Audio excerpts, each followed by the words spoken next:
Hello guys, j'espère que vous allez bien. On se retrouve dans une nouvelle vidéo aujourd'hui parce que je voulais vraiment répondre aux questions qui m'ont été posées. Donc on m'a beaucoup posé des questions sur le fait de comment j'ai fait, comment est-ce que j'ai été épanouie dans ma nouvelle vie de maman, parce que je suis tombée enceinte à 21 ans. À 22 ans, j'ai accouché et j'ai eu énormément de questions sur Instagram sur le fait, voilà, est-ce qu'avoir un enfant aussi jeune, est-ce que tu es toujours épanouie, est-ce que tu as raté ta vie de jeune ou pas.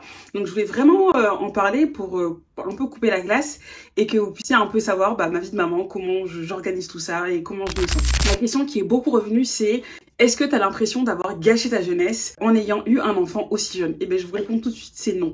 Non, c'était pas prévu que j'ai un enfant aussi jeune. Non, j'ai pas l'impression d'avoir gâché ma jeunesse. Je n'ai jamais été aussi heureuse de ma vie que je le suis aujourd'hui. Et j'ai vraiment envie de vous expliquer un peu pourquoi. Quand je suis tombée enceinte, c'était pas vraiment prévu, mais on a été vraiment heureux parce que pour moi, une grossesse, c'est vraiment une grâce. Et en fait, je m'étais dit que si j'ai eu la grâce d'avoir un enfant, c'est que je vais être capable de m'en occuper. Et surtout, j'étais dans un couple sain, dans un couple où je voulais que ça aille jusqu'au mariage. Et aujourd'hui, on est mariés. Et en fait, je m'étais dit, mais je sais que ça va marcher, donc cet enfant-là, c'est une grâce et je le veux. Et en fait, j'ai toujours, après, faut savoir aussi que j'ai toujours eu envie d'avoir un enfant. J'ai toujours eu cette fibre maternelle, que j'aime les enfants, que un jour je serai la meilleure maman du monde. Et en fait, quand j'ai eu mon enfant, je l'ai tout de suite conceptualisé. Je sais que pour certaines femmes, c'est un peu compliqué. Mais moi, dès que j'ai su que j'étais enceinte, et d'ailleurs, en plus, je sais que c'était un garçon directement, je l'ai conceptualisé. Pour moi, c'était une personne et c'était une personne en devenir. Et je savais en fait que je le voulais et que j'allais réussir à être maman par la grâce de Dieu et par ma propre volonté aussi, quoi. Je me disais que, en fait, il n'y a rien dans ce monde que je ne peux pas accomplir parce que Dieu est avec moi et parce que je sais que j'en suis capable. Donc, j'ai vraiment eu la foi avec mon compagnon aussi qu'on allait y arriver alors qu'on n'avait pas forcément les finances. À l'époque, je travaillais à Basic Fit. J'étais encore entrepreneur, mais j'avais même pas trop mes premiers clients, mais j'avais juste la foi de me dire que si j'ai un enfant, c'est que je vais y arriver. Et en fait, le fait de savoir que j'étais enceinte, ça m'a donné un truc trop bizarre maintenant, j'ai un objectif qui est plus grand que moi. Je dois nourrir un enfant, je vais devoir nourrir un enfant tous les jours de ma vie, jusqu'à la fin de sa vie, enfin jusqu'à ce qu'il ait 18 ans et après qu'il se débrouille ou voilà. J'ai une responsabilité et ça m'a donné tellement d'espoir d'être enceinte. Ça m'a donné tellement de... J'en avais déjà un peu, mais c'est vrai que je passais par des périodes un peu compliquées.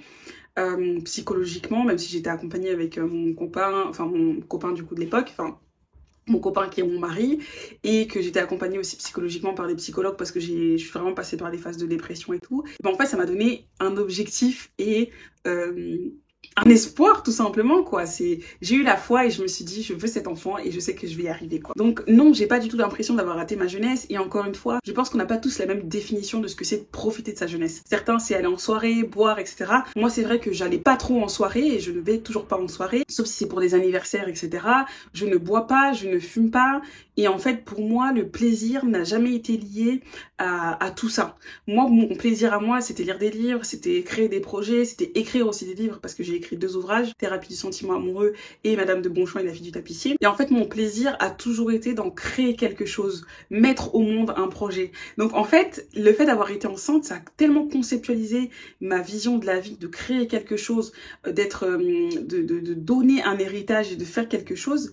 En fait, justement, je me suis dit, mais je vais utiliser ma jeunesse qui était pour moi et qui est pour moi synonyme de force, de courage, de capacité, en fait, pour moi, ma jeunesse allait être une possibilité de réussir ma vie de maman. Parce que je m'étais dit, j'ai 21 ans, je suis jeune, j'ai de l'énergie à revendre, faire les nuits, ça va aller. Puisque des fois, jusqu'à 4 h du matin, je me tapais des séries genre la Bridgerton, les 4 saisons, les 3 saisons d'affilée. Et après, le lendemain, il fallait aller au travail. Donc je me disais, si je suis capable de le faire, si je suis capable de pas dormir la nuit et d'aller au travail, je vais être capable aussi de pas dormir pour faire des couches, etc.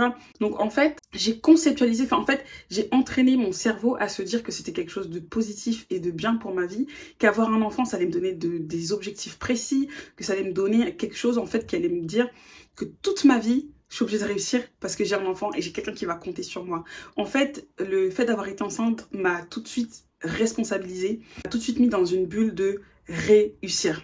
Et donc non, pour moi, avoir été enceinte tôt ne m'a pas fait avoir l'impression de rater quelque chose ou de passer à côté de quelque chose, parce que pour moi, en fait, j'avais des objectifs et j'ai des objectifs très précis dans la vie. J'ai toujours voulu avoir une famille, j'ai toujours voulu construire des business et réussir, j'ai toujours voulu avoir de l'argent, j'ai toujours voulu avoir une relation avec Dieu et marcher dans des bonnes voies, j'ai toujours voulu être une bonne personne. Et pour moi, avoir un enfant, ça rentrait dans ce processus-là là, je sais pas si vous voyez ce que je veux dire. Donc aujourd'hui, j'ai l'impression de totalement profiter de ma jeunesse parce que grâce à ma jeunesse, je peux m'occuper de mon enfant. Grâce à ma jeunesse, même si des fois je suis fatiguée, je vais pas vous mentir, des fois c'est difficile parce que mon bébé il fait toujours passer de nuit malheureusement. Il se réveille plusieurs fois par nuit parce qu'il a besoin de nous, parce que des fois il a peur, etc. Et c'est totalement normal. Des fois je suis fatiguée et franchement des fois le matin j'ai pas envie de travailler, j'ai la flemme, tu vois, parce qu'il a pas dormi, parce qu'il m'a sauté toute la nuit et tout. Mais je me dis, cette jeunesse-là que j'ai, mais c'est maintenant que je peux faire ça, tu vois. Moi, à 30 ans, j'ai plus envie d'être dans les couches. J'ai envie d'en faire un là et un dans quelques années, genre vraiment quelques années, 2-3 ans. À 30 ans, j'ai plus envie d'être dans les couches. Et à 35 ans, j'ai envie que mes enfants soient grands. Donc en fait, je me suis dit, cet enfant, c'est une bénédiction, c'est une grâce. Et en plus, je ne sais pas si je pourrais avoir un enfant après, tu vois, j'en sais rien. Donc non, j'ai pas eu l'impression d'avoir raté ma jeunesse et j'ai justement eu l'impression que ça a mis une impulsion dans ma jeunesse, que ça a mis une impulsion dans mes espoirs et dans mes objectifs et ça a été qu'une grâce et que du bonheur. Donc si aujourd'hui vous êtes enceinte, que vous avez 21 ans, 20 ans, 22, 23, je sais pas en fait si vous êtes jeune, mais que vous avez profondément l'envie d'être maman et vous avez peur et vous vous dites comment je vais faire, et ben sachez que moi ça va très bien aujourd'hui. Maintenant j'avais la grâce voilà d'être dans un bon couple, dans un couple qui fonctionne, donc et d'être avec Dieu aussi, voilà. Ensuite, une question qui m'est revenue très souvent, c'est comment est-ce que tu fais pour t'organiser en tant qu'entrepreneur et maman. Donc j'ai fait une vidéo que je vais mettre juste en lien la semaine dernière en parlant de comment être productive en 2025 en étant maman et entrepreneur, donc je vous invite à la regarder. Mais en gros, j'organise mon temps en bloc. J'ai toujours mon Google Agenda, mes carnets et plein d'agendas dans la maison, un agenda qui est grand, qui est visible pour que tout le monde le voit, et des petits agendas papier pour organiser mes journées. J'adore ça, mettre mes temps en bloc. Le matin, c'est consacré à Gabi. À 10h30, de toute façon, il est chez la nourrice. Donc moi, je commence à travailler. De 10h30 à midi, je bosse. À midi, je fais ma pause déj. Midi 13h, pause déj. 13h, je reprends le travail. 16h, j'arrête, je m'occupe un peu de la maison. Et 18h30, je vais aller le chercher. Donc, comment j'arrive à rester productive et à m'organiser en tant que maman? Bah, c'est simple, je prévois, j'organise, je note tout. J'écris tout, j'ai Notion pour faire mes to-do list. Je demande beaucoup à ChatGPT aussi de m'aider à faire des to-do list qui sont concrètes et efficaces. Je ne mets pas plus de 3 choses importantes à faire dans la journée parce que sinon je suis pas capable de le faire. J'organise vraiment mes journées au mieux et surtout je suis très indulgente avec moi même si j'arrive pas à tout faire. Mais c'est pas grave, j'essaye de faire le maximum mais je suis vraiment indulgente et j'essaye de m'organiser au mieux. Mes to-do list sont mes to-do list sont organisées et sont écrites à l'avance. Donc au moins un jour en avance. Mes semaines et mon agenda est toujours fait 2-3 semaines en avance, voire un mois en avance. Parce que quand j'ai des tournages à gérer, sachant que j'ai décidé de ne plus prendre plus de 2 ou 3 tournages par mois, je le décide en avance. Donc voilà, j'essaie vraiment d'être organisée au mieux parce que c'est ce qui m'aide. Tout faire à la dernière minute, j'aime pas, ça me rend très anxieuse, ça me stresse. J'ai vraiment cette personnalité qui aime contrôler, mais j'ai pas le choix parce que il faut que je puisse être organisée et je peux pas, voilà, j'ai pas beaucoup de place à l'inconnu, à l'improvisation dans ma vie de maman parce que je peux pas trop improviser. Tout est cadré, tout est carré, je sais ce que je dois faire à tel et tel moment. Voilà. Autre question qui m'avait été posée, c'est comment j'ai fait pour monter ma pièce de théâtre et réunir une troupe, etc. C'est pas une question dans laquelle je vais rentrer trop dans les détails parce que je pense que si ça vous intéresse vraiment, mettez-les moi dans mes commentaires, mais je ferai vraiment une vidéo dédiée à ça. Mais en gros, pour vous expliquer très brièvement comment j'ai été inspirée déjà de faire d'écrire ma pièce de théâtre, c'est très simple. Il y a une fois où j'étais au château de Fontainebleau et moi, il faut savoir que je suis une personne très sensible de la nature, de ce que mon esprit me dit, de mon environnement. Et en fait, comment généralement je m'inspire, je vois quelque chose et quand je vois quelque chose, par exemple un arbre ou le château, et surtout à ce moment-là, c'est quand j'ai vu le château de Fontainebleau, j'imaginais des princesses, j'entendais de la musique, j'imaginais un film, je m'étais fait tout un scénario en fait juste en voyant le château que je trouvais magnifique et en voyant surtout la forêt de Fontainebleau qui est vraiment magnifique. Je m'étais imaginé plein de trucs, des carrosses, je m'étais imaginé des gardes et en fait je m'étais dit punaise, ce serait incroyable si j'écrivais une histoire autour du château de Fontainebleau, une histoire qui s'est un peu passée dans le 19e siècle, à la période romantique et tout. Et moi qui avait beaucoup été inspirée dans mon enfance de La Princesse de Clèves, La Princesse de Montpensier, du Don Juan de Molière, je m'étais dit, j'ai mon histoire, il faut que je l'écrive. Et avec tout ce que je vivais à l'époque, l'infidélité, etc., j'avais tellement ce besoin cathartique déposer quelque chose et de faire une création qui représentait ce que je vivais à l'époque, que toutes ces choses-là que j'avais vécues, le fait d'avoir été au château de Fontainebleau et à la forêt, le fait d'avoir adoré le donjon de Molière, la princesse de Clèves, la princesse de Montpensier, c'est comme ça que j'ai réussi à créer mes personnages, à créer Madame de Bonchamp, qui est cette femme qui a vraiment souffert de l'amour, du désamour, etc. Et de sa maladie aussi mentale, parce qu'elle imagine aussi beaucoup de choses. Je me suis vraiment mis corps et âme dans les personnages, et c'est comme ça que j'ai écrit ma pièce. Je l'ai écrite en 1 an. Ça a mis du temps, le temps de trouver chacun des personnages, le temps de connecter aussi avec mon environnement, parce que tu écris pas un livre en un jour, il y a plein de choses, la construction des personnages, la construction de la trame narrative, la construction de l'intrigue, la construction du climax, la construction de la fin, enfin il y a plein de choses qui ont mis du temps, et peut-être que je vais l'expliquer dans une vidéo si ça vous intéresse. Mais en tout cas, pour l'inspiration, c'est ça que j'ai fait, j'ai pris le temps, j'ai beaucoup écouté aussi mon corps, mon entourage, mon cœur et tout en fait l'environnement dans lequel j'étais. Ensuite, un jour, je me suis dit mais ce serait incroyable si tu pouvais la mettre en scène, parce que en gros, j'ai fait un peu de promo et il y a personne qui a acheté mon livre. Je crois qu'il y a une personne qui a acheté mon livre, c'était mon collègue à l'époque, Manu, d'ailleurs si tu passes par là, gros love sur toi. Et je m'étais dit mais en fait c'est pas une pièce à lire, c'est une pièce à vivre, c'est une pièce où il nous faut une princesse qui clame son texte, il nous faut de la bataille, il nous faut de la souffrance, et il faut que la personne qui soit au fond de la pièce, elle puisse entendre et comprendre la douleur de Madame de Bonchamp. Et en fait, c'est toute cette nécessité-là pour moi de matérialiser la pièce physiquement qui m'a fait me dire qu'il me faut que je lance une troupe. Et moi, quand j'ai une idée en tête, l'idée ne part pas. Mon mari me dit souvent, mais toi, je ne peux pas t'arrêter, parce que quand j'ai un truc en tête, je le fais, il faut que ça aille. En fait, je ne dors pas tant que le truc n'est pas fait, je ne mange pas et je ne dors pas tant que le truc n'est pas fait. Quand je dis ne pas dormir et ne pas manger, vous voyez ce que je veux dire, mais l'idée, j'en rêve, et j'ai plusieurs fois rêvé de Madame de Bonchamp, de à quoi elle ressemblerait, etc. Et je m'étais dit, il faut que je le fasse. Donc après, j'ai mis les choses en place. Étant une productrice incroyable, je me lance des fleurs. Mais mon côté productrice est ressorti parce que du coup, j'ai organisé les castings, j'ai mis en place le groupe, j'ai produit ce projet qui m'a coûté beaucoup d'argent, voilà. Mais par la grâce de Dieu, on est allé jusqu'à la fin, on a fait 3 dates complètes, vraiment tous les sièges étaient pleins. Il y a mon mari qui a dû rester à la dernière représentation assis par terre pour laisser sa place à quelqu'un, parce qu'on a fait représentation complète, et c'est un projet vraiment qui m'a tellement marqué, qui était incroyable. J'ai rencontré des gens incroyables, et la seule chose que je peux dire, c'est que si vous avez un projet, allez-y à fond, ayez la foi. Franchement, le seul conseil que je peux vous donner, c'est quand vous avez un truc en tête, ayez la foi, les gars, parce que le projet que t'as qui vient de ton cœur, il vient pas de nulle part, tu vois, il vient peut-être aussi d'une nécessité de guérir au travers de ce projet-là. Et moi, Madame de Bonchamp, ça a été tellement cathartique pour moi, c'était incroyable. Donc voilà. Une question qu'on me pose aussi souvent, qu'on m'a posée, c'est comment tu fais pour gérer la vie de couple et un bébé et ta vie de femme. Comment on gère la vie de couple? Déjà, on demande à Dieu beaucoup de force. La vie de couple, c'est incroyable, et c'est vrai qu'avec un bébé, il y a beaucoup de chamboulements. Moi, on m'a beaucoup dit, ouais, tu vas voir la première année avec bébé, c'est chaud avec le couple et tout. Moi, je l'ai tellement pas ressenti, parce que, enfin, je sais pas comment dire, mais j'ai un partenaire tellement incroyable qui est présent, qui communique, ce qui fait que, en fait, à chaque fois qu'il y a eu des petits problèmes, on a tout de suite parlé. Moi aussi, je communique beaucoup quand même aussi.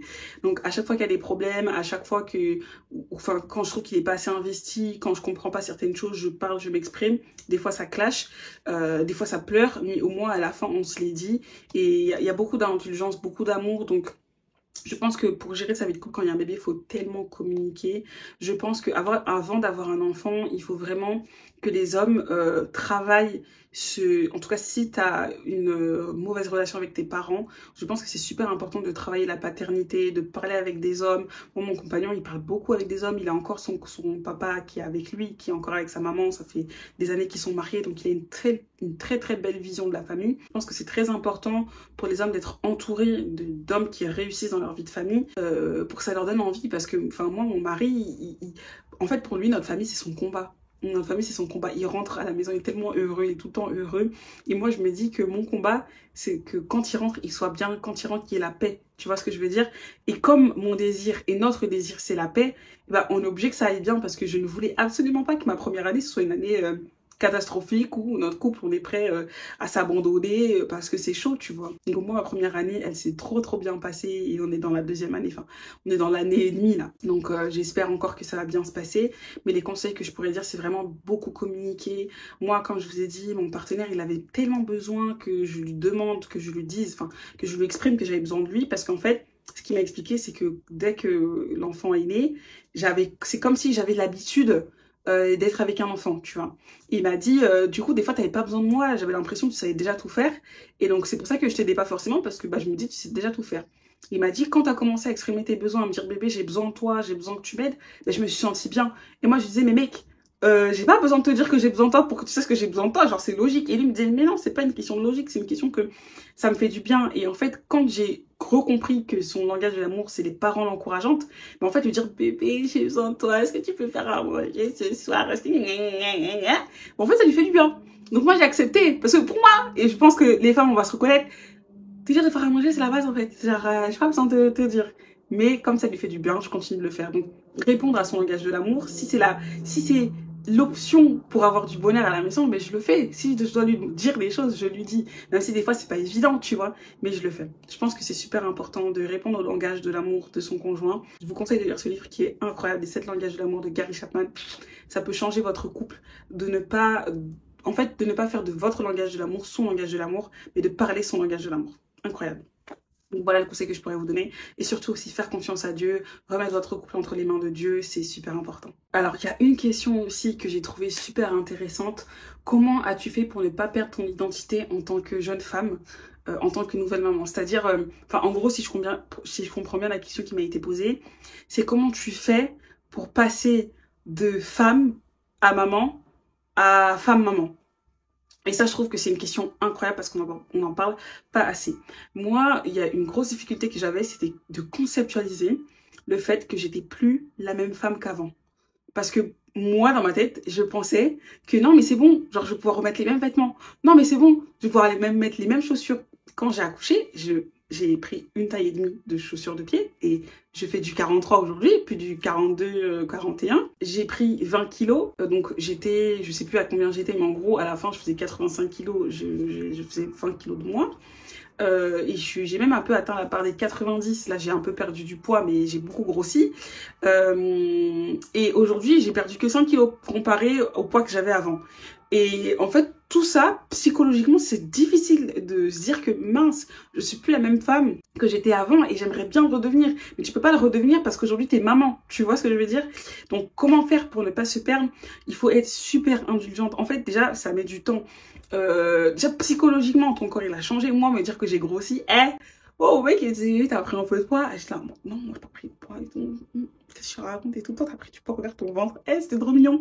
Faut dire qu'on s'attrapait les bourrelets ensemble pour dire t'as grossi, t'as grossi, t'as grossi, t'as grossi, et j'étais en mode non je suis pas grossi, et lui il était en mode non je suis pas grossi, mais on avait tous les deux grossi, donc on s'attrapait les poignées d'amour là. Et en fait moi j'avais trop du mal à accepter. Genre non, je suis pas grossie en fait. Et quand j'arrivais plus à rentrer dans mes vêtements, après 7 mois, 8 mois, 9 mois j'avais déjà accouché, je me disais, hé ma belle, en fait ouais t'as grossi quand même. Et c'est pas mal parce que c'était pas méchant, mais c'était juste accepter le fait que mon corps là d'avant, je l'aurais plus ou pas maintenant, tu vois. Et juste être indulgente, c'est normal. J'ai mis au monde un enfant, l'enfant il est sorti par des voix basses. Voilà, ça a été difficile. J'ai eu aussi un postpartum un peu compliqué dans le sens où j'étais hospitalisée. Donc en fait, c'est juste accepter le fait que tu étais une personne avant, tu étais une femme sans enfant, et même avant d'être avec ton compagnon célibataire, mais tu ne l'es plus. Aujourd'hui, tu as un enfant, tu es marié, tu as des responsabilités, et c'est ok, et tu vas redevenir cette femme que tu étais avant, mais en fait, tu vas pas redevenir celle que tu étais avant, tu vas être une nouvelle femme, celle d'avant, plus celle d'aujourd'hui et celle d'après. Et ça, l'accepter, c'est un peu dur, parce que il faut mettre son ego de côté, il faut être indulgente avec soi-même, il faut s'aimer aussi, beaucoup s'aimer. Moi, c'est vrai qu'à un moment, j'ai eu du mal à me regarder dans le miroir, parce que je me dis, oh, j'ai des gros choux, il y a tout qui est gros et tout. Et c'est juste comme ça en fait, c'est comme ça, accepter la nouvelle personne que tu vois dans le miroir. Aussi comment j'ai fait, très simple, enfin, j'ai commencé à me racheter du make-up qui m'allait un peu mieux, j'ai commencé à m'acheter des vêtements aussi qui ressemblaient plus à une jeune maman stylée, tu vois. Avant moi je m'habillais que en crop top, et je mettais que des crop tops et des jeans serrés et des baskets et tout. j'ai commencé à mettre des talons, des petits talons, des petites mules. Et je me sentais bien, je me disais, ça fait jeune, mais ça fait aussi maman. En fait, je me suis réinventée. Et les gens disent, surtout, et en ce moment, il y a beaucoup cette traîne de comment se réinventer en 2024, en 2025. Vraiment, j'ai décidé de me réinventer parce que je suis une nouvelle personne, je suis une nouvelle maman, femme, mariée, et j'ai besoin de comprendre à m'accepter telle que je suis. Donc aujourd'hui, je suis beaucoup plus à l'aise avec mon corps, avec ce que je suis, parce que je suis aussi fière de moi, d'avoir fait cette première année avec bébé et tout. Et je me dis que voilà, de toute façon, j'ai pas le choix. Le corps là dans lequel je suis, j'y suis dedans. Et surtout, un truc très simple, je me suis dit, je peux pas être productive, je peux pas me faire de l'argent et je peux pas être la meilleure entrepreneur possible si je ne m'aime pas, c'est pas possible. En fait, je vais pas être crédible. Devant les clients, je vais pas être crédible. Si je suis là et tout, je suis là, je baisse les yeux et tout, genre je sais pas quoi dire, j'ai pas confiance en moi, ça va pas coller, j'aurai pas de clients. Donc je me suis dit, meuf, l'appréciation de toi-même, du nouveau toi, il faut que tu l'aies. Donc je me suis acheté des lunettes, je me suis acheté des nouvelles perruques, j'ai acheté un nouveau fond de teint, je me suis dit, ok meuf, commence à t'aimer un peu et ça va aller. Ah, je me tue. Bref. Donc j'espère que mes conseils vous auront aidé. Franchement, c'est des conseils un peu simples. Voilà, on est maman, on accepte, on vit bien et puis c'est tout. Je vous fais des gros bisous. N'hésitez pas à poser toutes vos questions en commentaire parce que voilà, j'ai peut-être des questions auxquelles j'ai pas trop répondu. Et voilà, je vous love.